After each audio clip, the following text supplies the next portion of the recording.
sound your name, Destination Animation. La la la la la la la la. Boom, boom, boom, boom. I peeked a little bit.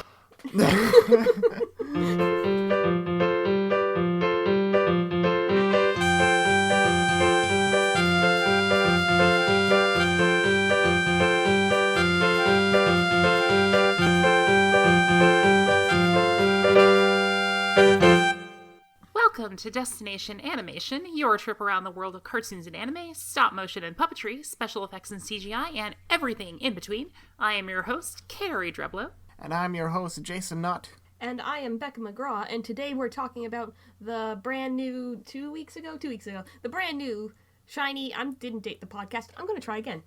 And I'm Becca McGraw, and today we are talking about the Steven Universe movie. Ooh. What? Steven Universe. Steven. Have you heard the tale? Have you heard that? Freaking Patti LuPone and, what's her name? Boy Diamond's voice actress? Christina Aguilera. No. I don't know. Whoa, Steven Universe! Christine Ebersole, I was close. Yeah, Christine Ebersole and Patti LuPone, freaking Being extra. Broadway goddesses overpowering sweet voice Lisa Hannigan. No slouch as a singer herself, but... We jumped way ahead, though, Yes. in saying that. I can't help it, we're going to be fan-gushing about this, because Steven Universe! Pretty much. The movie. Listen, listeners, shush for a second, because this is a very special time in the podcast lifespan. We've been doing whatever the heck this is for about a year now. A little more than a year at this point. Yeah, a little Hooray more for than- whatever the heck this is! Woo! Hooray! Hooray! What we're recording is like our 21st episode, which means we averaged an episode every other week. That's pretty good. That's pretty good. And a funny story, our very first episode, an eternally lost episode, was actually supposed to be on Steven Universe. What was that Steven Bomb called? It was Battle of the Heart and Mind or something like that. Heart of the Crystal Yeah. Gems? Yeah, Heart of the Crystal Gems. It was the one where Ruby and Sapphire got gay married. Spoilers. Oh, yes. We lost like a chunk of audio to that and it wasn't salvageable. It so- was my fault. Yay! Boo, It's his. my responsibility. So we didn't end up releasing that episode. We haven't talked about Steven Universe since like January. Yeah, since season 5 ended. Yes. Since the, oh my god, my mind is blown by how amazing that was. Yes, go watch that episode. Yeah, go listen to that episode because then you'll understand why we're excited. We are big Steven Universe fans on this. Yeah. Big fans. Humongous fans. Oh man, it's so exciting to go watch the Steven Universe movie together. Let's gather our concessions and have some water cooler talk at the concession stand. Is that what that is? What? No. No one has water cooler talk at the concession stand. I'm trying to make the Yeah, this is the podcast 2010s. Everybody's doing like freelance work and I'm independent trying contractor work and to like make- overnight service work. Okay, I'm done. I thought the way we did the podcast for the Lion King Toy Story episode was really cute. It was. So I'm trying to keep that theme going. At least Luna's on my side. So the concession stand is the segment of the show where we do our small talk. Yes, let's all go to the lobby. Let's all go, etc. It's kind of unfortunate that the Steven Universe movie came out when it did. Because like 3 days before, we watched a baller new show on Netflix. Baller new show. And didn't really have time to like... process how great it was because then Steven Universe happened. We're talking, of course, about Jim Henson's The Dark Crystal Age of Resistance, which Carrie hasn't watched yet. So Right. we're not going to be discussing spoilers at all yet. We just have to Thank you. talk about it a little bit, at least, because I'd like to do an episode on it. Yes, I would like to do an episode. The thing about Dark Crystal for me is I've never really been a huge fan of the movie. Me neither. I really appreciate the puppetry Yes. and like how everything is a puppet and the sets and the world is cool. The but craftsmanship yeah, of it is very good. yeah, but And the world building. the Like, world building a too. lot of it is really cool. It just didn't really come together I for think me. most of it comes on like the main characters. The Gelflings are kind of boring Yeah. and like plain compared to the Skeksis or Agra or Yeah. even the Mystics. Everything else, like the Skeksis are great and the Algra is great. The Gelfling are just boring, but Yeah. this is not a problem in the new show. So, I was clever and I included puppetry in the intro so we could talk about this. Aha. Because puppets would be inanimate if they were not puppeteered, which makes it animation. Yes. Isn't that right? It's giving Yep, something the that's fair. illusion of life. Like puppetry mixed with like just a little bit of CGI to touch up subtle imperfections or maybe even like add some imperfections. somehow they've managed to actually make the Gelfling in the show blink, like, naturally. I don't know how they do it. I think that was animatronic. Yeah. Okay, that. But I think that's a thing they've been doing forever. I think they did CGI the mouths a little bit for a little bit more expressiveness. Yeah. Oh, let's pitch the show to Carrie. Hey, Carrie. Yes? Here's why you should watch Dark Tower: Age of Resistance. Dark Tower. Well, salespeople, I am interested in possibly purchasing this product. I am listening. Do you like high fantasy? Of course I do. There you go. Do you like beautiful craftsmanship? Why, yes, I am a fan of what you say, beautiful craftsmanship. Do you like interesting world building? I love interesting world building. Do you want to see a show where frickin' Mark Hamill, Jason Isaacs, and Simon Pegg are in it? And they're all villains? Who's Mark Hamill? Just kidding. Yes. I was about to go off. What's that you say? A villain character voiced by the one and only Joker from Batman the Animated Series? Yes. Yes, indeed. And Draco Malfoy's daddy. Anyway. Eddie Izzard, Helena Bonham Carter. Who's Lena Headey? You seem to know who she is. Lena Headey's in Game of Thrones. Game of That's Thrones. what the show reminds me of so much. It's like, I never saw Game of Thrones, but like, the structure-wise, like, following all these characters in different kingdoms, it kind of feels like that, but with puppets and way better. It's a huge I never scale. saw Game of Thrones, but if I did see Game of Thrones, this is what it would be like. Basically, yeah. Like, Oh it my feels God! like it. No, I don't want to bash Mind Game of equals Thrones blown. too much because whatever. It's not animation. We don't have to go there. No, we don't have to go there. Carrie, you should watch the show because it's really awesome. And I don't know if we pitched it right, but watch it. Well, I am definitely a fan of interesting world building and hacking beautiful set design and villain voices. So sure, I will definitely go check out this product. Like the voice cast and The voice cast is so good. They've got like Andy Samberg and Bill Hader in roles that you would not even recognize them. Yeah. Like I wouldn't have known. The credits would have shocked me if I hadn't like read the cast first. Yeah. It's so good. And like the people who died in between, the movie and the show, they got perfect sound alikes. That's true, yeah. Except the Emperor. Well, Jason Isaacs is awesome, so who cares? Oh, Simon Pegg is Awesome, so good. definitely. It's Simon really Pegg. good. Yeah. Like, I have seen the original Dark Crystal movie, but kind of the same reaction. It was a beautiful movie, but the characters and the plot didn't really hook me in. It was like... If you liked the ideas of it and wanted to see it done, like... Better. better. Not just, like, good, but, like, cool and epic and, like, you're invested in it. Like, it kind of sounds... I don't want to I'm always worried about overselling things, but not in this case. Like, Yeah. I can put my full endorsement behind Like- this. Wow, damn. Jim Henson would be so proud. Yeah, for sure. Okay, yeah, that last endorsement, my goodness. Okay, So yeah, please- I have to make this a priority. Do it. Please, watch Dark Crystal. Please. Netflix is legit doing some, I mean, Jim Henson's problem with stuff back in the day is that he couldn't get it funded, where now it's like Netflix is doing so many of these, just completely off-the-rails style that's not mainstream animation, but it's awesome, it sounds like. Good segue, Carrie, into your thing. That was a not-so-subtle transition into another thing that we're talking about related to Netflix, is they have I don't want to say 2D, but it's like 2.5D animated movie coming up called Klaus, which it is actually a hand-drawn animated movie. They hand-animated the characters, and then they used digital compositing to make it look kind of like an extra dimension of depth. And Yeah. I kind of feel like, just looking at it, if Disney was still doing 2D animation, this might be the direction that they could have gone in. And they looks should. Gorgeous. Yeah. It does. They've released a trailer, right? Yeah, years ago they released a teaser, or the guy doing it, Sergio Pablos, did. I saw it on Tumblr. Oh, yeah, I remember. It was just the mailman guy going around trying to sell the postal service to this like tiny town up in the north, and it was so good. The animation and the timing of the jokes. Who's Sergio? Who is the man, Carrie? Okay, so Sergio Pablos, who is Sergio. I assume that's how you do it with the actual, like, Spanish Yeah, pronunciation. probably. I don't know. But he worked at Disney through some of their later Renaissance years, so he was actually a character animator on Judge Claude Frollo from The Hunchback of Notre Dame, as well as Hades. And then he was the directing animator of Turk from Tarzan and Dr. Doppler from Treasure Planet. I love Dr. Doppler's Yeah, animation. Doppler especially, he reminded me of the postal service guy in Klaus. Yeah. Sergio Pablos is a great character animator, Yeah. and I am so excited to be, like, a lot of Disney veterans are kind of, like, sprouting off and doing their own thing. Glenn Keane did a bunch of animated shorts, one of which won the Oscar. Yeah. Sergio Pablos now is doing Klaus for Netflix. I forget which animator it was that did Hullabaloo, which is like the 2D steampunk movie. Hullabaloo? The steampunk thing. Oh, Hullabaloo. Which, by the way, that is on Kickstarter. And again, that's done by a former Disney 2D animator. Yeah, who was it? I want to find out. James Lopez. James Lopez. Who would he do? Wasn't expecting to talk about this, so I didn't prepare. Me neither. Lion King, animated Timon, animated Wiggins, animated Pain, Tipo, Dr. Facilier. Oh, nice. Worked on Paperman, worked on Winnie the Pooh, worked on Chicken Little. Oh, well.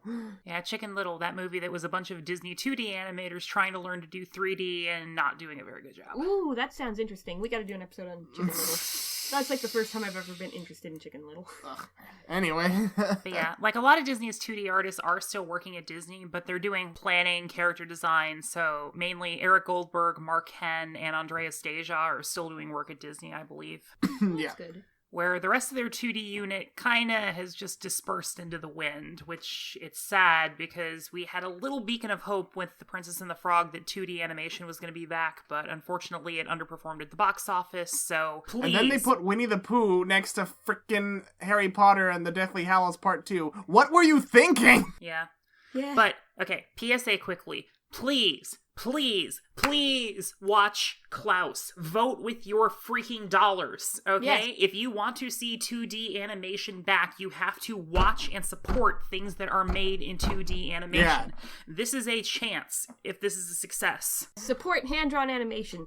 Like the Steven Universe movie, but not like this. What is this? Abominable. Abominable. The Smallfoot ripoff from DreamWorks? No, it's not a ripoff. Yeah, it does actually look completely different, but Yeah. Oh, Same- Eddie Izzard's in this too. Same concept. Similar concept. Yeah, similar concept, just released around the same time Yes. as movies do. Oh, Carrie, you probably know a little more about this, about DreamWorks' Chinese studio. yeah, so Abominable is interesting, and I wanted to talk about it because this is the first full-length animated feature produced not in-house by DreamWorks, but DreamWorks started a studio in China, almost fully staffed by Chinese animators, with some American directors heading it, and this is their first solo project. So That's cool. Nice. yeah, Pearl Studio. It will be interesting, if just from a what-if scenario for me, to see whether this studio, like diverges from mainstream DreamWorks in terms of like vision, in terms of the themes they go for, or if it's just more of the same. I don't know. I feel like it'll be interesting to see. They collaborated with them on Kung Fu Panda 3, and that movie had some gorgeous visuals. Oh, yeah.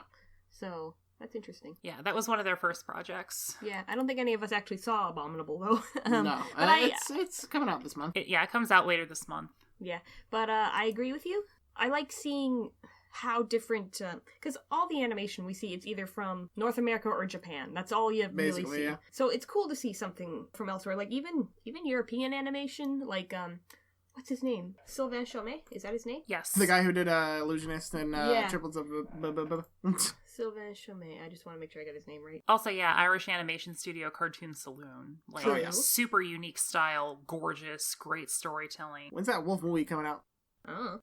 It needs to be tomorrow, damn it. Yes, tomorrow. Please, Mr. Moore. Please. Yeah, Sylvain Chomet, I said it right. Like Russian animation, Leafy, which I gotta show you guys sometime, which was a Korean animation. It's just nice to see it from other studios every now and then. Yeah, for sure. We were if you guys remember, when we used to stream movies regularly, we were doing animation around the world. We were. We should get back to that. Yeah, we should find Wait, were we? somewhere remember? else to stream. We watched like Watership Down and Plague Dogs. Oh, yeah, you're right. Did we watch? No, we didn't watch Persepolis then, but that's why we watched Illusionist and Triplets of Belleville. And I had a whole list, which I lost. So apparently the latest news on Wolf Walkers is that Apple has bought the rights to it, and so Rest in pieces. Apple is Oh, trying no. to co-produce the movie. It is still scheduled for release in 2020, and that is the last news that we had.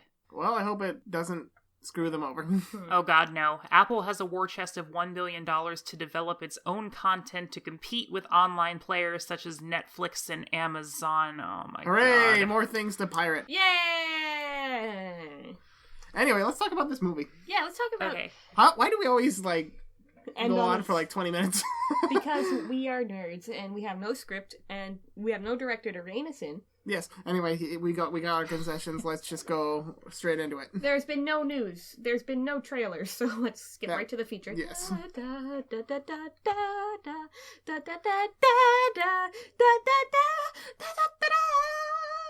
Ba-dun, dun, dun, dun, dun, dun. Except there's no Disney logo in the Steven Universe movie. No, but there could have been. Well, it's Warner Brothers.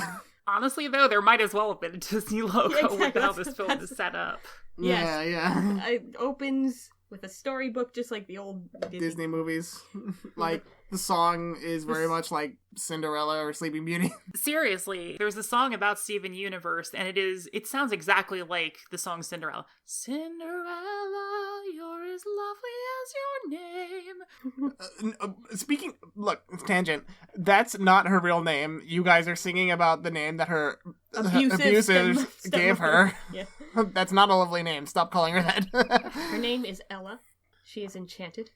That's anyway. Yeah, the opening kind of reminded me of Ponyo too, for some reason. I don't Yeah, remember. similar Ponyo. to like operatic singing. Yeah, operatic singing over like stylized animation bits that'll take place during the movie, or like, you know. Yeah, it's like very simplistic. They've kind of used styles like this before in the show, like in The Answer when Garnet was telling the story of the past, like really simplified storybooky style. Yeah, and the storybook style feels a lot like the opening of Sleeping Beauty. Yeah. It's really cute. Like, the movie actually opens with like curtains opening. Yeah, It's really adorable, actually. Yeah. It's very cute and twee. Yes, the movie's basically just this huge like celebratory thing for the fans. That makes it sound bad. But like in a nice. Okay, Steven Universe fans are terrible, but us included. But the showrunners are beautiful and they love us. We don't deserve it. And we will protect them. We will protect them. They just made something that's just really cute and heartfelt. Yeah, they wanted to celebrate the show and like where it's been, Yeah. where it's gone these like past 5-6 years. When did this premiere? 2013. 2013. That's when the pilot dropped. 6 years. Yeah, 6 years. Yeah. Oh dang. Dang. Jeez. There was a time before Steven Universe? What is this? Yes, just like there was a time before we were born. That Anyway. doesn't sound right. Anyway, so Disney opening, and it's literally White Diamond. Oh, spoilers for the entire show, by the way, starting right now. This is very much a movie that's like you could drop into it without any knowledge of the show, but like Don't. it's not very rewarding if you do. Yeah. I was actually interested in talking about that. Like, this movie introduces all of the characters and, like, briefly introduces their backstory in the first song. Yeah. So it feels kind of like this was made so that somebody who has never watched the show could watch it. But yeah, I think like you could. I actually saw a thread on Reddit today about exactly this, and some people who had never watched the show before watched the movie and said, "All right, it was fine, but here's a couple things I was confused on." And I think you said it right, Jason. Like, you could watch the movie, but it probably wouldn't be as Yeah, rewarding. like you could watch Avengers Endgame without knowing anything about the MCU, but then you wouldn't know who half these people are, Yeah. or that half the other people are gone. Even if they did Yeah. have a song introducing it at the beginning. Yeah. That is kind of the impression that I got, is like they're trying to summarize it so that someone could watch it without watching the show, but you don't have the emotional connection that you really need for it to be great. Like, Yeah, for sure. for those of us who know the characters, this is like one giant, like, fan service fest. Okay, not like anime fan service, but like No. in giving the fans what they want kind of thing, where it's like, hey, I love these characters and now we're Yeah. seeing this adorable thing and I love them and I want to squeeze them and hug them and they're the best. And If I can make another like film comparison, it's kind of like going into something like Skyfall and like probably liking it fine, but then you wouldn't get all the little subtle references to the other 22 movies in the James Bond universe. You're the only person who's watched all 20. I know, and that's why that movie is super rewarding. But okay, it's kind of a mixed bag. Unfortunately, that's what kind of makes a good argument for why this movie couldn't be released theatrically, as much Yeah. as I would have loved to have watched this in the theater. yeah. You know, this kind of reminds me of the Naruto movies they used to do. Pokemon movies. Oh, rest in pieces, my parents, who aren't dead, but had to bring me to see the Pokemon movies. But the message here isn't as confusing. Yes. Or is it? Or is it? We'll Let's find find out. So, okay, the Disney opening, it's White Diamond recounting the story for us. She's been reformed since the last time, and Steven is there with his neck. He's got a neck. He's 16. Zach Callison can finally use his real voice. He's a talented voice actor. He is. Have they been, like, digitally pitching his voice up in the past couple seasons or something? I've seen videos of him just, like, using the voice, Like, and just- it's all him. Yeah. Wow. Like videos of him at panels where he's just like, oh, how do you do the voice? Oh, I do it like this, and he just does it. Yeah. Wow. Props. So I don't think they've modified it. So yeah, Yeah. the Diamonds want Steven To take his throne. take his throne as the new Pink Diamond, but he's like, no, I'm not about that life. I'm going home. To his GF, GF Connie. and his friends and his dad. Slow down, I'm talking about Connie. Who's going off to space camp. Why did Connie get written out of this movie? Yeah, that's a little strange. Probably because she would have solved it a lot quicker. Connie is the Neville Longbottom of the Steven Universe. Oh, man. universe. Only way cooler, she's going to space camp. So she's not here to solve everything for everyone. Yeah, everyone's aged up. Well, aged up. Like, the humans have aged Except up. for Onion. Oh. What? That scares me. Anyway. What's that about? But yeah, Steven has a neck, he has a deeper voice, and Connie is a little taller and has a cute little hairdo, and she gives him a little peck on the cheek Aw. before she leaves. It's cute. My next note is that we should gush about the backgrounds in the show, which we did when we watched Infinity Train as well. Cartoon Network's just on their game with background artists. Yeah, for sure. And that's always been the case with the show. It's beautiful. I think about those, like, 80s shows where, like, the background can sometimes completely disappear and it's just white. It's like, I don't want to say have they... come a long way. I don't want to say they didn't care, but it's like... They probably didn't. The budget didn't allow them to care. If we're being honest with the attitude towards Saturday morning cartoons in the 80s and 90s, no, they probably didn't care. Most of the people who worked on them, it's like, Oh, all right, wow. I guess we have to do this because the golden age of animation is dead and only little kids who are trying to be sold toys care about it, so whatever. And all those little kids who grew up on 80s and 90s animation are making these shows now. That's the Yeah. irony, because they're putting a lot more work into it. Yeah, well, I want to be nice and just give them the benefit of the doubt Don't that be maybe the nice. budget That won't wasn't... get us the clicks. The budget probably wasn't enough for them to care. That's what I'm saying. Oh, In some cases. In some cases, it was just blatant cash we gotta grabs. talk about, like, every song, so we gotta roll back for a second. We talked about Tale of Steven, Let Us Adore You, in which the Diamonds are being cute. Yeah. Let us adore you. It's a cute little trio song where the two Broadway goddesses bury Lisa Hannigan. What does she do? She's a singer. Okay. Just a folk singer, I think. Aw. She was in Song of the Sea. That's a great movie. You guys should watch that. It's one of my favorite movies. So they sing that, and Steven's like, no thanks. So he goes and kisses Connie, or Connie kisses him. Then she leaves the movie. Bye, Connie. You'll be back in 50 minutes. I do think it's interesting. This kind of feels like a conversation that, like, a more woke youngster would have with their well-meaning classical liberal parents. Yeah. Where he's kind of like, I've done everything that you asked. I even say please and thank you to lower life forms. Mm-hmm. Equal life forms. That comes up again later, too, which we can definitely talk about. But yeah, so Steven is home, singing Happily Ever After with his friends Pearl, Garnet, and Amethyst. Why did they write their names in that order on the wiki? Garnet, Amethyst, and Pearl. Yeah. Thank you very much. It's like saying Donald, Sora, and Goofy. It's not What? stupid. It's always Sora, Donald, and Goofy. Or like Mickey, Donald, and Goofy. No, Sora, Donald, and Goofy. Fine. Mickey's not part of this. There is no Mickey here. Character that actually does something, character who stands back and doesn't use healing spells ever, character who is always getting attacked and saying, help! To their credit, they're better in Kingdom Hearts 3. Anyway. Happily Ever After is a cute song where they get all their backstories. Yeah. Oh god, who's the gayest Crystal Gem? Pearl. Okay. Well, that is actually a toss-up, because Garnet is She's the gay. product of a gay marriage. She is. Yeah, I would vote for Garnet. Yeah. Garnet, yeah. Pearl is the most useless lesbian of the group. But Pearl voted most Disaster useless lesbian. Yes. Yeah. But this sequence is cute. Like, we've watched all 5 seasons. We know their backstories, but it's cute. Yeah. Little sum up of everything that's been It's going very on. Broadway in structure, like telling us about these characters and Pearl playing the bass. what they're about. I used to get bass and bass confused so much, so I relate to Pearl. Oh, and they go to Little Homeworld. Where Little Homeworld. All the crystal gems, all the monsters were reformed. The ones who chose to stay on Earth, live in this little town off a beach city. And there's lots of cute designs here, and I want to learn more about them in future Forget episodes. it, Steven. It's a little homeworld. No. Jasper's not here. Where's Jasper? What's she doing? Hopefully we find out. Is she walking the earth like every other villain who didn't reform but is like, nah, I'm not gonna fight you? Yeah, I hope so. Like the villain in the one Steven Universe game. Oh, Hessenite. Yeah, Hessenite. But that's something we can talk about later. So yeah, everything's so happy. Everything's going so well. Everything. Steven picks a flower, he puts some of his spit on it, and it grows. That's not foreshadowing. Here we are in the future, and it's bright. Ah. Uh-huh. Very good. What could possibly go wrong? I don't know, let's ask Garnet. Do we stay happy like this forever? No. Yeah, and then this huge shadow falls across Beach City, and then this giant tower thing. This drill. This drill. Does it reveal that it's a drill right away? I don't think so.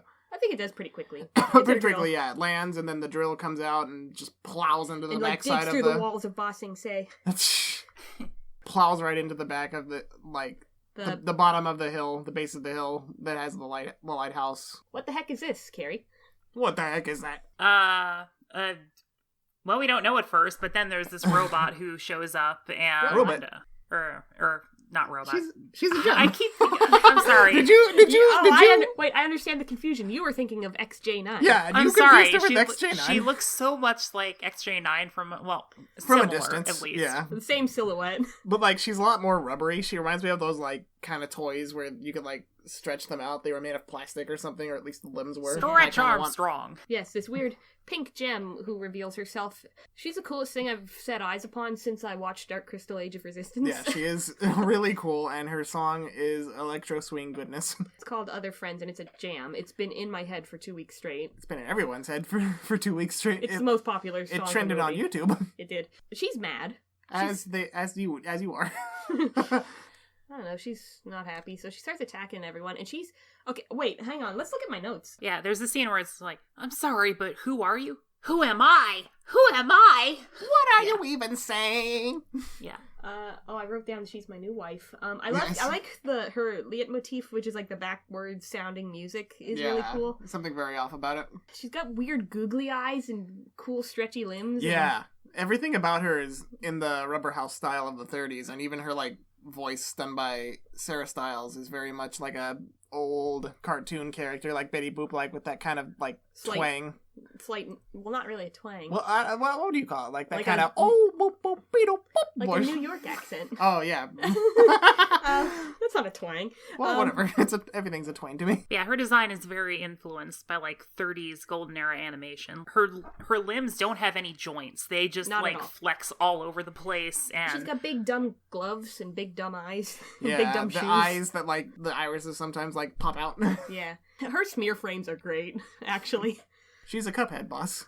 I haven't microanalyzed it like that, but just watching all the stretchiness, and she takes Rubber Hose animation like even a step further, where it's just like she just moves in so many different oh god, this animation is ridiculous. Yes. In a good way, ridiculous. I want to know who boarded this heckin' song, because it's, there's a really cool shot of her, like, swinging up onto the lighthouse. Like, who boarded that? Yeah, that was like Richard Williams style. Yeah. But yeah, the song ends with she pulls out this like scythe weapon. As if she couldn't get any cooler. Yeah, and then she like twists herself around the lighthouse and then just springs herself forward and slices through the crystal gems, all three her of them. legs like spiral up around the lighthouse as she stretches, and that's Like just like. snapping a rubber band, yeah. Yeah. And she I will kills say them it's all, one very shot. interesting. It is very interesting that like the animation of the crystal gems is so like solid, and then you Yeah. just have this almost like fluid character. They do a really good contrast of character weight. It's really funny how they can kind of mix different styles in that way and still make it Yeah. work, especially when you take a character like this mysterious gem whose name hasn't been revealed yet, versus a new character from later. If you put them next to each other, oh, these are from the same show? Yes. Yes. And out of context, it might look weird, but we'll get our context when we get to that scene. Yeah, whoever this new gem is, Pearl seems to know her, but she can't say anything because she's dead now. Yes, And she but tried- Wait, it can't be. So she poofs the gems, but she can't poof Steven. She No. slashes him, but it's not working. It's actually getting that same effect on him as like the destabilizers in Jasper or Peridot's ship, like way Yeah. back in season 1. Yeah. It's because he's half human. Yes. He's good. And Steven eventually has had it with her BS, and he takes the scythe and just cuts her in half, and then... Tries to bubble her gem. Doesn't work. Yeah, it doesn't work. Weird. Whatever she did, she messed up his gem. That sucks. Anyway, back to the beach house. He's got all the gems laying out, just kind of waiting for them to reform so, like, we can figure out what to do. Greg bursts in. Holy shoot. Holy he really poofed them all. Oh man, what are we gonna do? Oh, Pearl's reforming. Freaking Naker theory confirmed, I'm gonna say, because she reforms as this holographic shell and, like, asks for their, like, customization options. They don't give any. Interestingly, she reforms as the first form we've ever seen her as back when she was with Pink Diamond. Yeah. So there's a... Name, please? Greg Universe? But that's interesting to note. Does that mean Pink Diamond didn't customize her? Why? Why? Probably because she had another one and then... I think I had it taken away. Yeah, I had it taken away. Had her taken away, I should say. Or whatever. Whatever happened. We don't know what happened. What does happen is Pearl comes back. But her memories are gone. And she's cute. She's back to default. And I'm gonna smooch her. And, Greg Universe is Yeah. her universe. My, Greg Universe.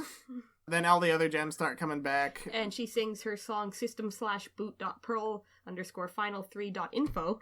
That's I great. saw that pop up in the credits and I was like, was that a mistake? But that's actually the title of the song. But it's very clever. It's a very cute song that also gets stuck in my head a lot. Yeah. Where she just kind of introduces all the characters. Ruby reforms, Sapphire reforms, Amethyst reforms, but they're all back to default. They're all back to the earliest we've ever seen them. Amethyst even earlier, like she's like fresh out of the kindergarten. Yeah. And then the new gem reforms. And she's adorable. She has little Mickey Mouse heart ears. Yeah. And she's a lot smaller and sweeter. And what's her name? Spinel. Spinel. Your new best friend, Spinel. Yay. You!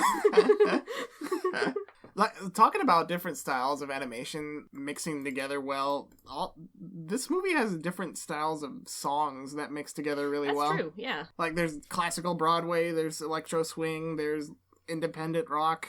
It's great. It's very good. Funk. Really good funk in this movie. The music in the show is always exceptional. I love it. Always great. Yeah. So Pearl, everyone's memories are wiped, so no one can answer, like, what the heck's going on. Is this the point where they bring Spinel back to the drill and she doesn't... Yeah, she don't know what the heck it is. Do you want to climb it or something? Yeah, so that's no good. If only they had other friends, like a B team to help them out. Luckily, they do. The Crystal Temps. I love them. Bismuth, Peridot, and Lapis. Yay. The Crystal Temps. Yes. That's what they are.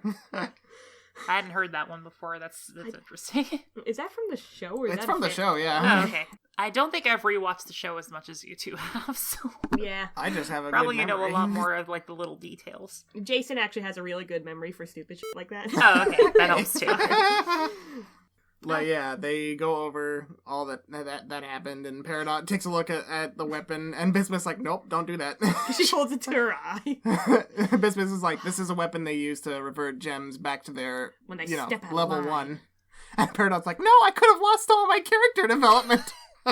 I was like laughing out loud at that. She's such a gremlin. I love her. She's so great. She comes up with the best lines. I love her, like, reformed form with the freaking Kamina glasses. It's very good. That all her robots have too. Yeah.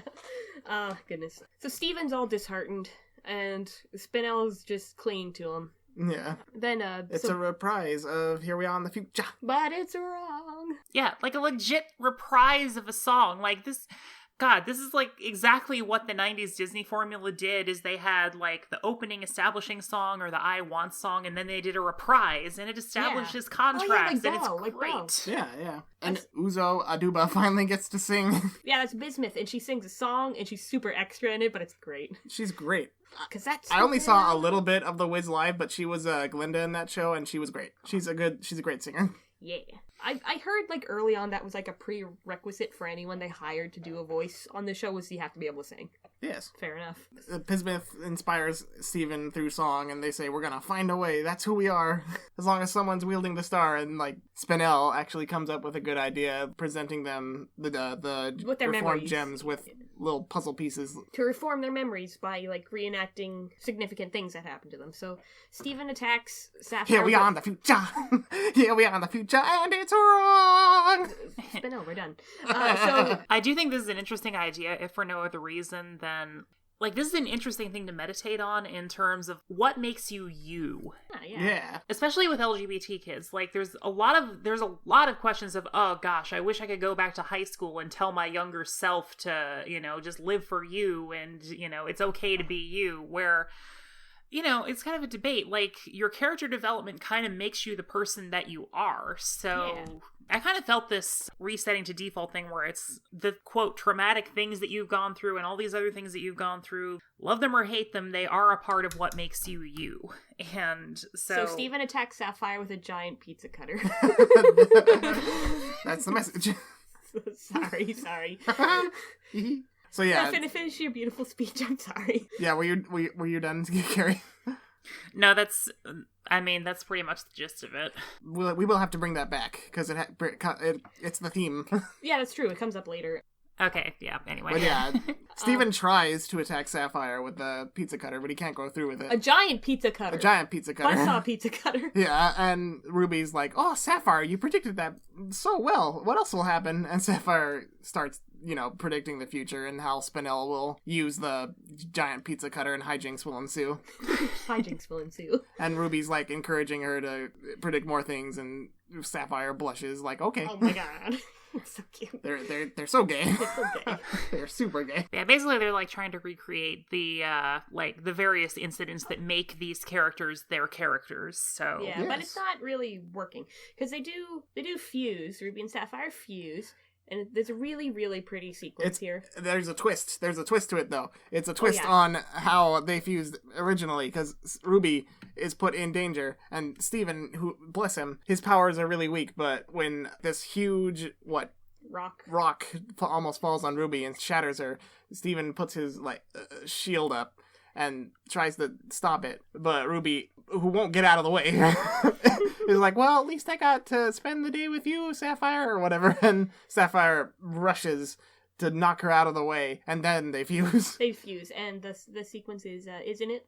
Sapphire saved Ruby this Yay! time! Yay! It's so gay. I love it. But yeah, and there's a really pretty sequence of them fusing. There's like a Sapphire garnet and a Ruby garnet, and they like dance, and like their hands go together. It's Isn't pretty- it love? I can't sing like Estelle, so I don't know what you were expecting. I was Oh, expecting isn't nothing, it and I'm still love? disappointed.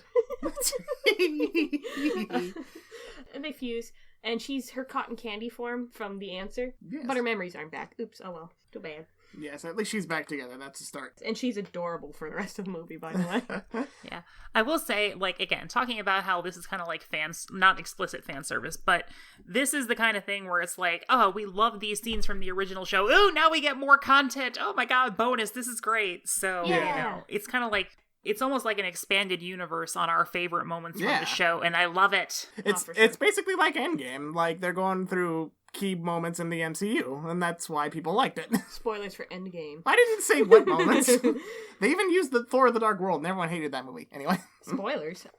But yeah, Steven, he decides to go after Amethyst because Greg, while he was watching Pearl and Amethyst kind of buzzed off somewhere else. And Spinel tries to join him at first, but he's like, oh, why don't you stay here with the others? And she's like, no! There's like Yeah. this flash of old Spinel. Yeah, like her eyes, she gets like the pupils of her cool form, and like her eyelashes go from the top to the bottom, like in her scary Yes. form. And Steven's like, alright!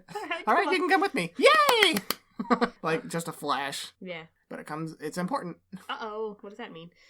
Anyway, so he goes to Amethyst. Amethyst, I think I said this before in like Probably way back when. way back when, that Amethyst she's not my favorite crystal gem, but when she's the focus, and when it's about her and Steven's relationship, and that's two separate points, Yeah. she's really, really cool. Like, I love her. Amethyst has always been, like, the cool big sister of the gems. Like, Pearl is especially the mom, and Garnet's, like, the chill mom, but Amethyst is, The big sibling. character-wise and maturity-wise is the big sibling. Yeah. So she's always had a sort of laxer relationship with Steven, and that And it's really really cute. reflects Yeah. in this number where apparently flip-flops are tap shoes now. How come Vidalia wasn't in this movie? How come Ronaldo was? Well, Vidalia was a background character, but Amethyst goes back to Vidalia's garage, and Vidalia used to paint Amethyst a lot But back it's when they not- were friends. It's not jogging the memory, though. So Steven takes on a song sequence, no matter what, where they go to, like, the kindergarten and on the train, and it's cute, and they do their handshake. Yes. She's just And- like a little kid, and she's copying everything that he does. Yeah. Yes. And it's cute, because, like, I love their relationship. Like, she's the first one to get her memories back, because I guess a lot of her is in her relationship with Steven. Yeah. Like, they were Steven even- takes her to go get the bits from their Yeah. favorite restaurant. She's the first gem that Steven fused with. Yes. So they're very close, and it's adorable. Yeah, she gets her memories back, and they hug, and then Spinel, like, joins the hug. And Amethyst is like, "Wah!" Yeah. What happens next? I feel like we're talking over you a lot, Carrie. Sorry, just yell at us. We as a group are so passionate about this show that it's understandable. Yeah. Yes. Well, you gush. Gush for a bit. Go. Yeah, no, like, most of my notes are, like, again, they're, like, haughty academic-ish quotes, so, and, about, Well, like, you're the smart one. Own it. I wouldn't consider myself the smart one, whatever. You're the smart one. We're all the smart ones, shush. Ugh. Rebecca Sugar, talking about her inspiration with doing this, she said, again, we're kind of redoing character moments, but it's also, like, going back into the essence of who these characters are. So here's what Rebecca Sugar said, quote, I wanted it to feel new at the same time. That was something exciting to me. The show is so character-based, so I wanted to celebrate what we've been through with these characters, but also approach it in a new way, almost reinvent their stories a little bit, twist them with new ideas. I love that this time Sapphire was the one who defied fate and pushed Ruby out of the way. We got to explore the characters based on the foundation we've created for them, while also introducing new ideas. Yes. So, yeah. Very good. Very good. And I've heard some criticism that it's a little repetitive if you know the show, but I don't agree. Didn't bother me at all. I didn't. Yeah, I live for this kind of stuff. Yeah. No, I was not bothered even a little bit. Didn't even think about it. Yeah. These things, they did, like, they're just such great moments that, yes, I have seen this character development before, but I love these characters so much that I love every freaking minute of it. Yeah, Yes. for sure. So yeah, once Amethyst is restored, they go back and check on the drill that Peridot and the others have been researching and figuring out what it's what. Apparently, it's this biodegradable... No. What? What? That's not what that means. Whatever. It's some kind of toxin, Yeah. and it's gonna kill Earth. Yeah, in 48 hours. So dang, what are we gonna do? Go to a rock concert, of course. Yes. Because to restore Pearl's memory, they figured, well, she's got to rebel, so let's go to a rock concert. A rock and roll concert. Rock. Yeah. Sadie Killer and the Suspects are playing. Yes. Hell yeah. What's the first song? Yeah, they want Disobedient. Disobedient, because that'll teach her to rebel. Yes. The song's cool. Yeah. It ends up the rock show being a combination of a rock show and like an evacuation center Right, when because the world's dying. dying. Like Sadie's like, "Who's here for the show? Yeah. Who's here because it's the end of the world? Wait, what?" Disobedience, a cool song. Sadie and Amethyst sing Yeah. it. Their plan is also for Amethyst to transform into Rose. transform into Rose, so that Pearl Yes. will see Rose, and, like, the theory is, well, Pearl loved Rose, so this will make her be disobedient to her Greg universe. Yes. But nah, it doesn't work. Don't Nope. work. So they figure, all right, she's only got eyes for her owner, master, whatever. Connotation is not nice. Yeah. The whole pearls are kind of uncomfortable once you start thinking about them. A little tangent. Yellow Pearl and Blue Pearl apparently have their own TV show, so they're doing fine. They're all right. There was actually a board. Some of the crew showed a board where this is from like back in the beginning, but like the diamonds are broadcast. That was important. We didn't mention that. The diamonds are broadcasting Steven saying that no, I don't want the throne. That's important. Anyway. But yeah, Yellow and Blue Pearl are like broadcasting it, and in the early boards, at one point one of the diamonds snaps at them, and they're like scared and scrambling. But in the final version, they just say something sassy and just cut the feed, Yeah. which was much better in my opinion. Yeah, way much better. Yeah. Anyway, they figure that the only reason that Pearl really grew as her own was because Rose is gone now. So, in order to make Greg Universe disappear, Steven decides that it's time for them to fuse. God, I love this fusion. Oh my god, oh my god, oh my god. This fusion's ridiculous. I love This fusion. It's so good. Steg. You were asking while we were watching, what's he called? And I said Steg, and you were like, yeah, we no. both were like Stig. And then it was official. Some people have said Greven too, which is also kind of cool. It's like a rock name. Greven. It sounds like a Magic the Gathering card, Commander Greven Ilvek or something. Commander that could be a fantasy name. Anyway, Steg. Carrie. Oh my god, I love this character design. Oh god, I don't know. This just made me swoon with, like, it's just like rock god aesthetic, this like over the top curly hair and the pompadour. Like, He's an anime boy. He's got 4 arms and a double guitar. It's really cool. His voice is really cool. Yeah, Luna, get off the microphone. Oh god, it's just like it's like a hot, sensitive guy swooning someone, and my heart melted. And yeah, Carrie, I've never seen this side of you. For a 50-year-old man and a 16-year-old boy. Yikes. Sorry. Do we want to talk about how fusion's definitely not sexual, by the way? It's relationships. Yeah. It's love. It's all types of love. It's fine. Yes. And they are father and son, and they're cool. And they love each other. It's fine. So they make something cool with 4 arms. Really cool. Everyone says JoJo. I'm not familiar with JoJo. He looks like Rio from Shaman King. There is an anime show, JoJo's Bizarre Adventure, and it is kind of the same, like, sparkly, like, pretty over-the-top aesthetic. So I can definitely see the connections to JoJo. Yeah. JoJo was a man who thought he wasn't on Earth, but he knew that. Anyway. So, Stag would be the first gem, actually, the first fusion to use he/him pronouns exclusively. Yes, Rainbow 2.0 is either they or he, according to the crew. Yeah. And Stevani is they. They, yes. And so Stag is he. Yep. Non-binary intersex. Yes. Yeah. For Stevani, yeah. It was cute, actually. Before this movie aired on Cartoon Network, they were playing all the shorts, and then after, they played all the shorts, too. Uh-huh. It was pretty great. Yes. But Stag sings Independent together. So here, Pearl remembers. Yes. And she and Amethyst fuse. And finally, Amy Mann gets to sing. Opal's back. She gets to say anything from season 1. Stag and Opal, and it's so beautiful, and they go with these, like, they're going into this, like, wild, like, fantasy pastel, like, aesthetic. It's such a gorgeous scene, and I love it. Yeah, Ted Leo voices Stig, and apparently he's a duo with Amy Mann sometimes, or all the time. The indie rock duo, The Both. The Both. Amy Mann and Ted Leo, so they sing together, and that's cute. Yeah. And the whole animation sequence with Pearl regaining her memories is really pretty. It's, again, kind of in that storybooky style, but, like, even more simplified, I think it was. And, like, Stig uses Steven's levitation powers. They're all flying around. Garnet joins them and flies, but Spinel is left behind. Yeah, Spinel's left behind. What? Aww. Totally by accident. As an aside, I love sequences like this where it just goes totally off the rails of believability and just, like, embellishes for the sake of looking pretty and being fun. Anyway, back to topic. Yeah. Yes, back to sadness, because when they all land, Steven, the fusion pretty much drained him. Garnet's not back, but Pearl is. Yes. And Steg defuses back to Steven and Greg, and Steven notices Spinel, tears in her eyes, leaving the show. But he's not going to let her leave the show. Not again. So he goes after her. Also, Pearl, I believe at this point, she explains. Yeah. What does she explain? That Spinel was Rose's playmate, or Pink's playmate. Yeah, she was Pink Diamond's little playmate. So Steven's like, oh, I think I know where she went. Yeah. To the... She mentions a garden. They used to play in Pink Diamond's garden. So Steven's like, okay, well, we'll go to the garden at the beach house, right? Yeah, something like that. They go to the warp at the beach house where Spinel is basically, like, going to leave, and Steven stops her. And she's being sad, and the voice performance is very good. Yes. And my heart starts breaking.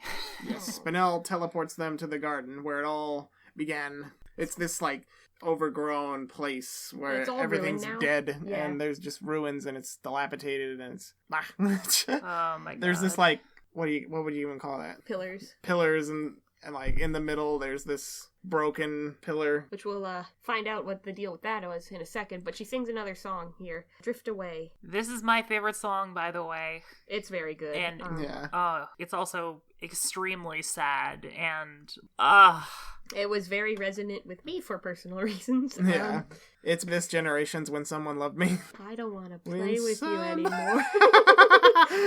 Oh, I forgot. You're broken.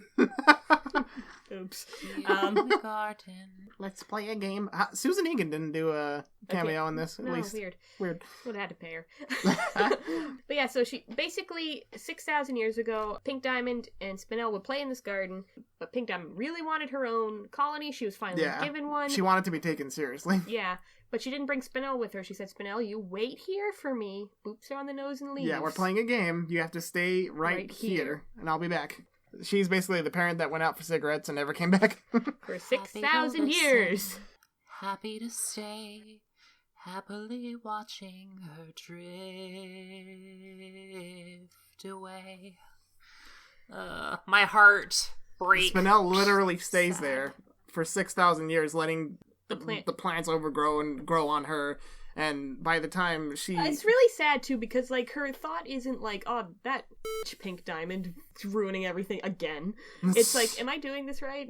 Yeah. It's really throughout sad. the game, she's like, is this how you play the game? What's going on? Well, she sings it, but that's basically it. Mm. Yeah, and, like, Pink Diamond is still kind of sympathetic. I mean, she Diamond's is, the like, worst. Steven's ancestor, but, you know, she did a lot of terrible things. A lot of mindlessly selfish I things. get what she was thinking, though. She wanted to be taken seriously by the Diamonds, and she probably... taking her playmate with her, who was just focused on, you know, playing and being a source of enjoyment, that wouldn't make her, you know, a serious leader in the eyes of the other Diamonds. That's how I see it. That's why she told her to wait. And she probably meant to come back. Probably. Maybe. Maybe. That's the thing, like, Pink Diamond sucks, but she's not malicious. No. And it's funny because, like, when the show first introduced Rose Quartz, like, think of how revered she was in season 1 versus what we know about her now. Yeah. She sucks. But, like, in a really good character building kind of way. Yeah. Like, I'm not complaining. Definitely. When I first started watching the show, Pink Diamond was like, you know, the venerated perfect dead mom archetype. Yeah, Rose Quartz, yeah. Yeah. Steven even at the end is like, I can't believe my mom did that to you. Actually, I can totally believe that. Yeah. But yeah, at the end of the song, it's revealed that the broadcast that we forgot to mention earlier did reach this planet, so Spinel saw, so Pink Diamond landed on Earth and then just kind of hung out there without me. Without me. Now she has a son. She's dead now. Now she has a son. So what about me? What the heck? So she gets mad, destroys the projection after, like, having it on loop, apparently, for a while. Yeah, the timing, there's some weird timing stuff in this movie, because, like, apparently she watched this broadcast. The way it seems to work out is they film the broadcast at the beginning, and then Spinel arrives 5 minutes later. Where did she get that drill? Where did she get that drill? Where did she get that weapon? I think we're supposed to kind of take it as it's been a little while in between the happily ever after sequence. It's kind of weirdly timed. A little weirdly timed. And also, the whole 48-hour time clock feels a little... weird, because weird, really too. come up. Yeah. I do feel like a lot of times when people break into song, it's kind of like you're not technically in, again, diegesis, you're not technically in the world anymore, so that could very well show some passage of time. Yeah, I think they could have been a little more clear there. It's not something that bothered me in the moment, but, like, thinking back on it, it was like, wait a minute, how did that work out? So Spinel actually reverts back to her nasty form. Nasty. But she's gonna help. Yeah. Steven convinces her that this time she can stay, that she has a place with them. Yeah. They sing Found, which is a cute song. She feels found. Why? She already feels found. She can try to make friends again. Yeah. She'll love again. Steven brings her back, and the gems are... well, Pearl and Amethyst at first are... a little hostile. Little hostile. Bit. And Garnet's like, ooh, Spinel, did you change your hair? And then Connie shows up. With her doing the Akira slide. Yeah. A bunch of nerds making this show. Yeah, welcome back, Connie. Welcome back to the film. We missed you.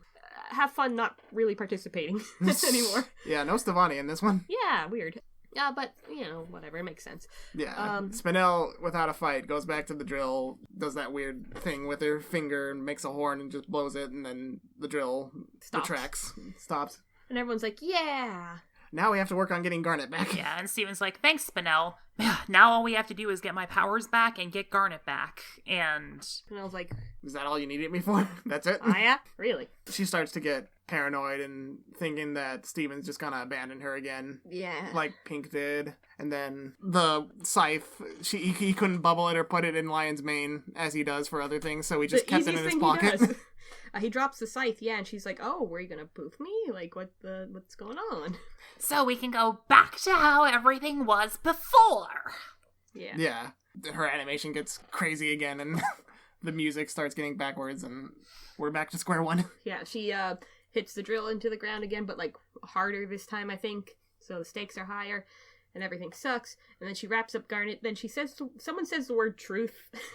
And she threatens Garnet, is what it is.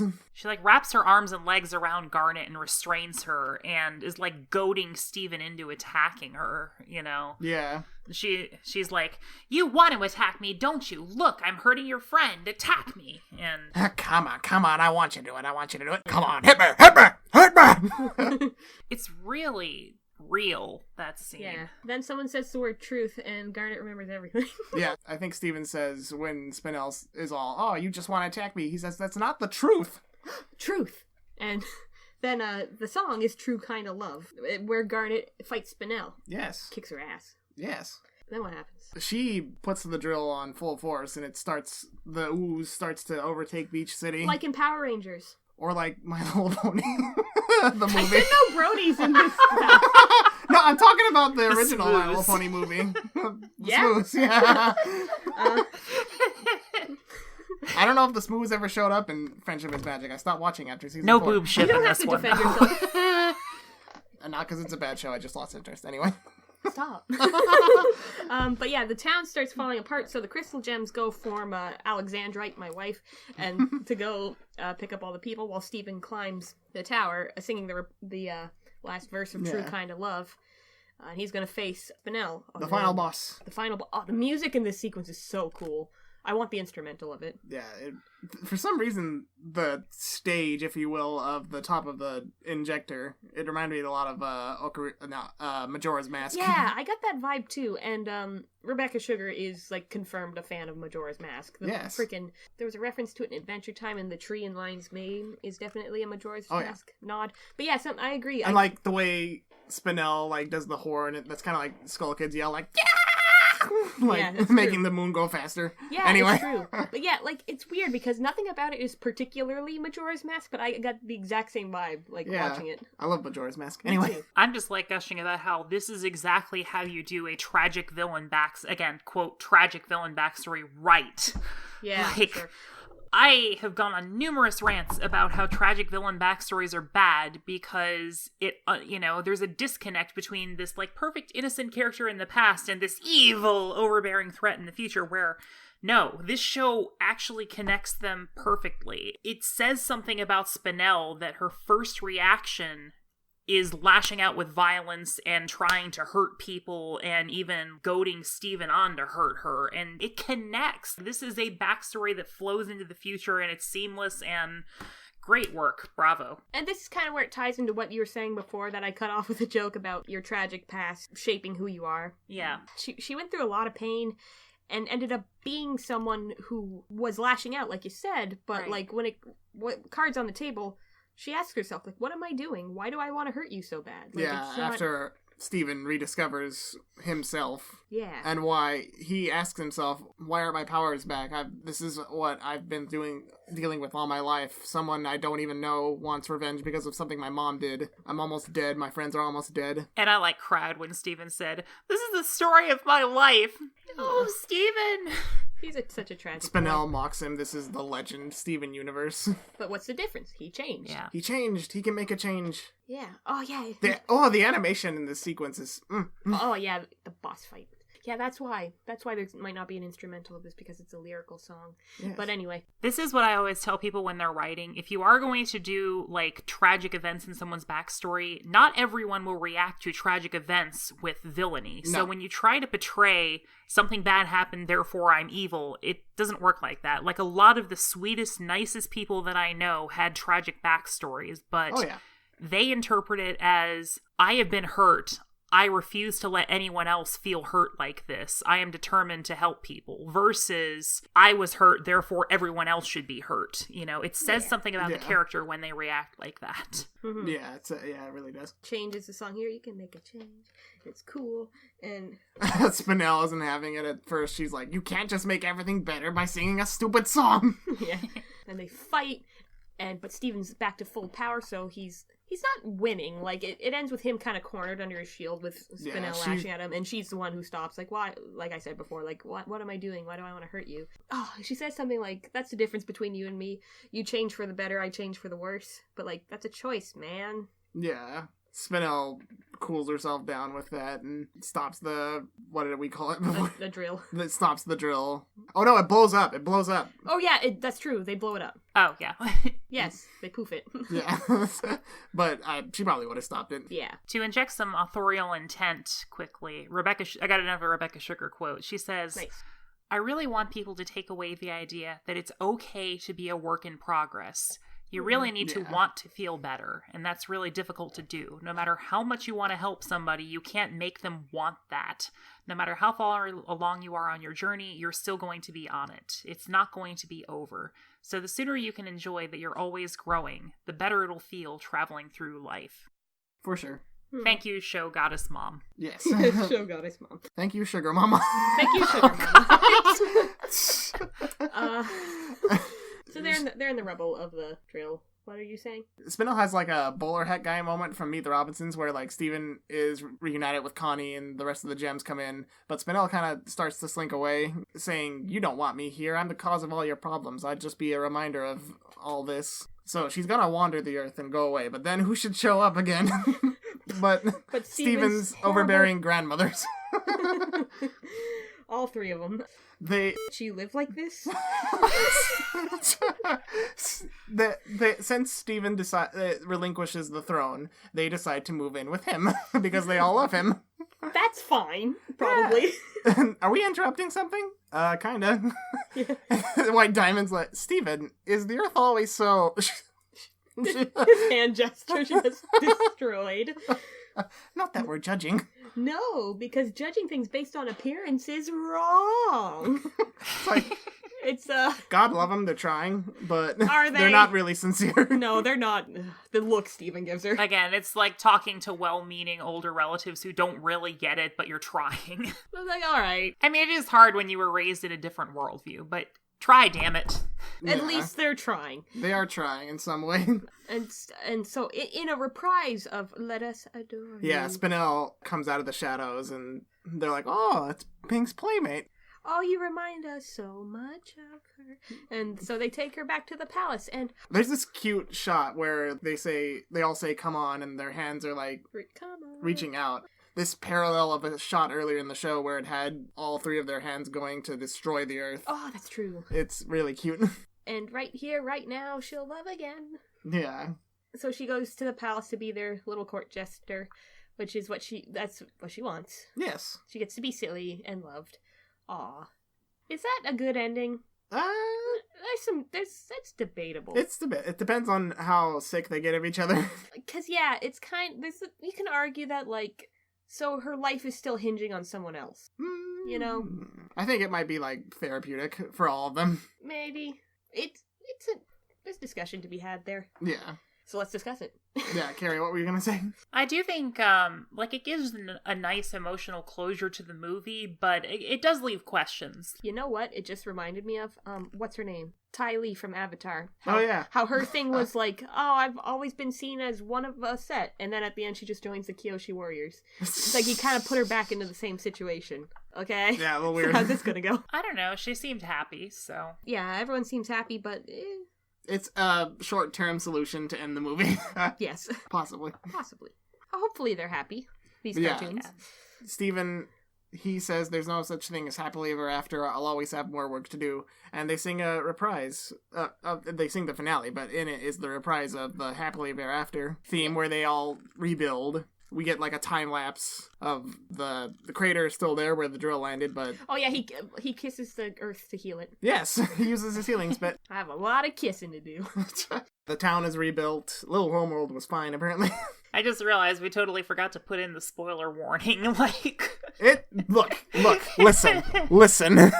If you are here, you've seen the show. If you're listening to this, I should hope you've watched the Well, movie. I mean the Yes. spoilers for the movie. Yeah. I don't know, maybe there's a Steven Universe fan who's like, well, I don't know about this new movie thing. I don't know. You've just Whatever, described a never cryptid. And then it ends with like this cute, what do you call that? Vegas number. They're all wearing these like decked out, Peacock tails. yeah, or whatever. peacock tail outfits. Not as racy as what I've seen on the Vegas streets. No, it's a cute little number. Like, if this were a Broadway show, this would be like the moment where the audience all starts applauding. And Greg, who gives Steven a bouquet of flowers. It's very cute. It's a little celebratory ending number. And And the curtains close and the credits roll. there is an applause. There is applause. Yeah. I can only imagine what being there during the premiere was like. Yeah, the premiere was in a movie theater. That was cool. I wish I was there. Yeah. Maybe next time. Maybe next time. Steven Universe, the movie 2, Clash in the Valley of the Snow or whatever. Steven Universe 2. Electric Boogaloo. Electric Boogaloo. That's gonna be the villain in Steven Universe 2, Electric Boogaloo. Is there a gem pun here? I don't know. There's countless gems they could use still. Well, but that like rhymes with boogaloo or electric. I don't know. But that was the movie. Hooray! That was the movie, and it was good. Yeah, it was good. It was great, even. I quite enjoyed it. I liked it a lot. It was like getting 8 episodes dumped on us, but all one thing. Yes. What'd you think, Carrie? I totally loved it. Yeah. There were just so many moments that made my heart go like, oh god, I love this. Where do you think it takes place chronologically in terms of when the show comes back for season 6? Do you think it's going to continue from this point, or do you think it's going to roll back? I'm kind of hoping they continue from this point. There is enough material that they could go into, the 2-year gap, but I'm more interested to see, forward as opposed to, going back. Yeah. Time skips kind of bother me sometimes because I'm very curious about what happened in those 2 years. That's what comics are for. That's true, They but could do a comic series about it. that's true. But like, you got little homeworld being established. Whereas Jasper, the treasure chest in Lion's Mane is mysteriously open. We see that in the background. Ah. We don't know what's in it. Uh-huh. The diamonds reforming. Emerald. Emerald? Oh, yeah. What happened to Emerald? Yeah. So there's a lot you could go into in the 2-year gap. But I would also kind of like it to continue from this point. So I'm not sure. What do you think, Carrie? My thought is, I don't care what. I just want Rebecca Sugar to take me on a magical mystery tour wherever she/they so desires. Yes. Yay. Her and the whole crew. The Yes. Crewniverse. The Crewniverse. I think we usually got to talk about if we recommend it. If you're a Steven Universe fan, yes, Of course. obviously. If you're not Yes, a Steven 100%. Universe fan, why not? Watch Steven Universe and then watch this at the end. Yeah, people, listen. If you're one of those people who say that all the filler episodes are weak, are filler and don't. Let You're me tell weak. you, You're yes, weak. you're weak. Let me tell you why the filler matters.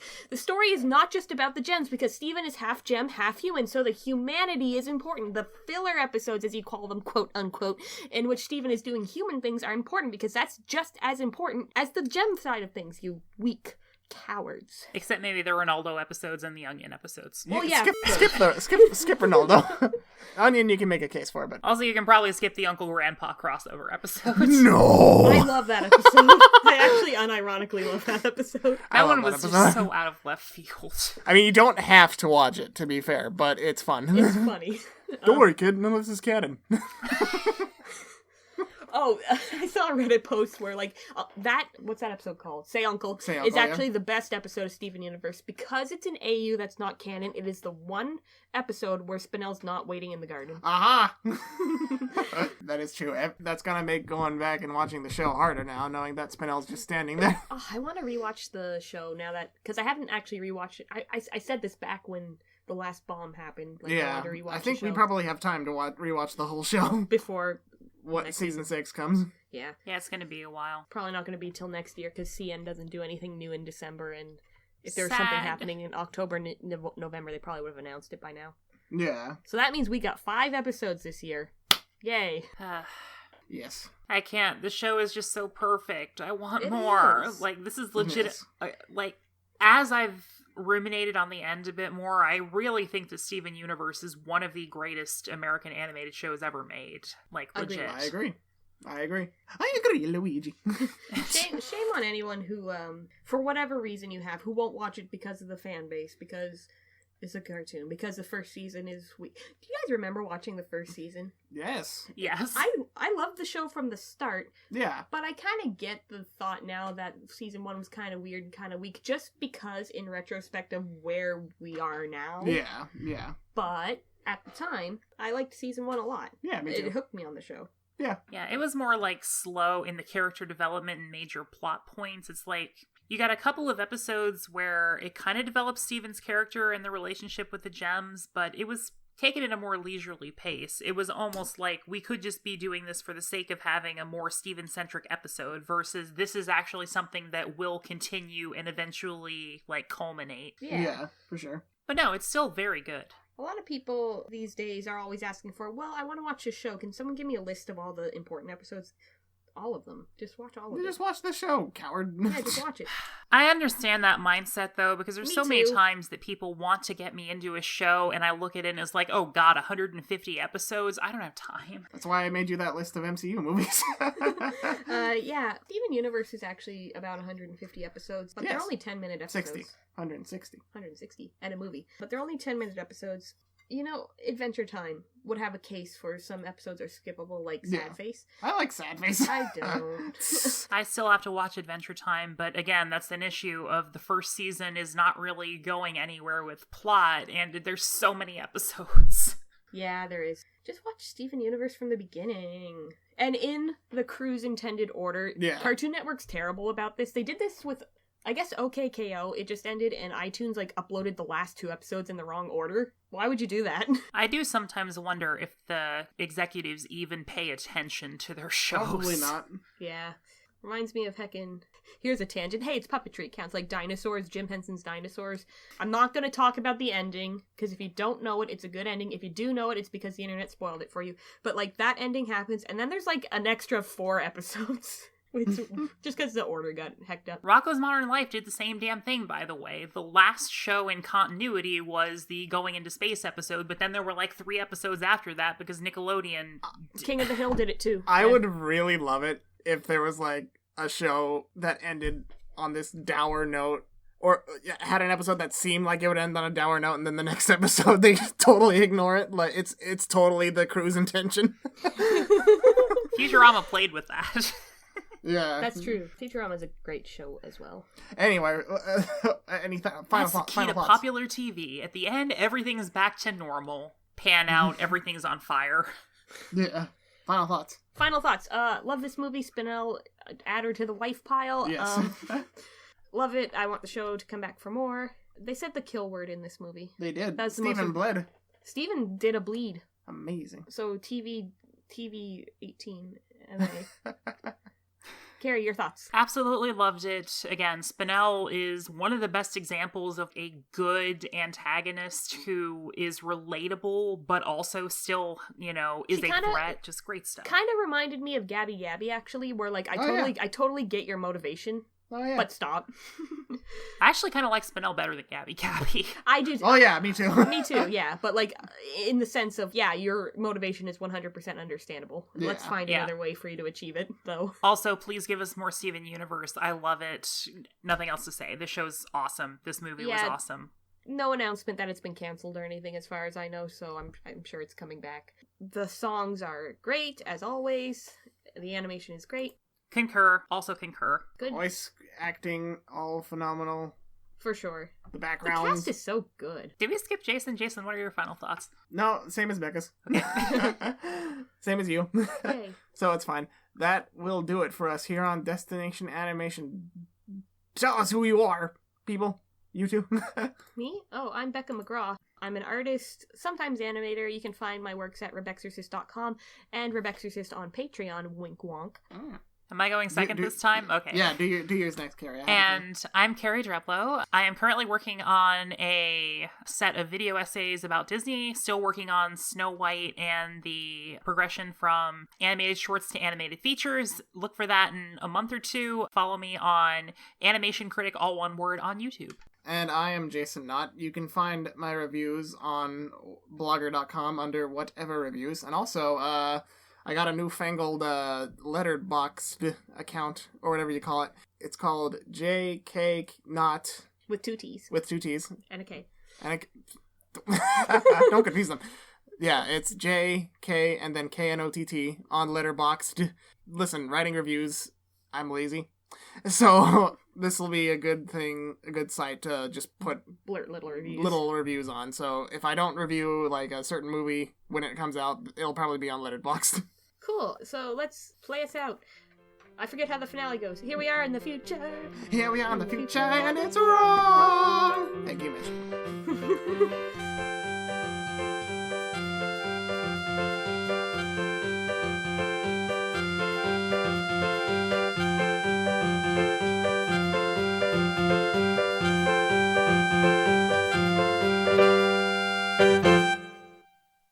And now, Destination Animation presents Kitty Corner with Becca and Carrie. Nino, get up here. Get on the chair. Get on the chair. Come here.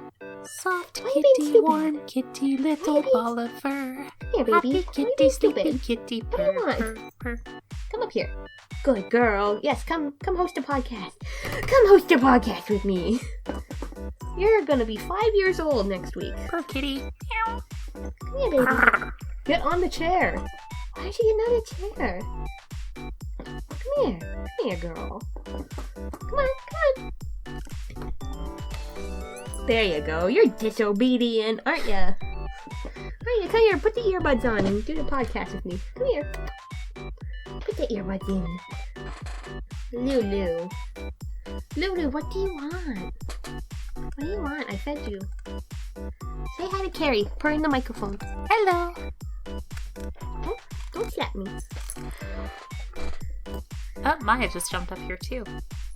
Maya's a good girl though. Not like you, who's a bad girl. She's a bad disobedient kitty. She wanna be disobedient. She wanna be disobedient. Disobedient. Hey. Here, Maya. Come sit in my lap. Kitty. Okay, Maya doesn't want to sit with me. She just wants to stand behind the second monitor and knock magic cards on the floor. And sit on top of magic cards. Why do I have so many magic cards on my desk? Where else are you gonna put them? On the chair? Well, you know, like in a binder or sorted or in a box like a normal person. Hmm. I definitely did not inherit the cleanliness gene. It's not a gene, it's a lifestyle. Bye, Luna. Sorry, girl. You knocked it down. There you go. Good girl. Jason can heck off, can't he? Hearing the Bathroom hearing breaks. Puh. You just pee in a box, don't you? I'm usually the one who has to take 5 bathroom breaks. Does the microphone pick up her purring? I haven't heard it yet. Oh. I held her right up to the microphone, so I guess not. Put the earbuds on and listen to Carrie's voice. Go. Aw, I don't want to hear the cute purry kitty. You have a cute purry kitty. That doesn't mean that I don't appreciate hearing other cute purry kitties. This is true. This is true. I have room for more than one cute purry kitty in my life. That's why you have 2. Sit on my lap, Lou. Like you used to when you were small. You're so fat. You're so fat. Jason, your chair is occupied. You're gonna have to get out of Put her on her chair. She doesn't want to go, Jason. No. Come here, baby. Lifting her was a 2-person job.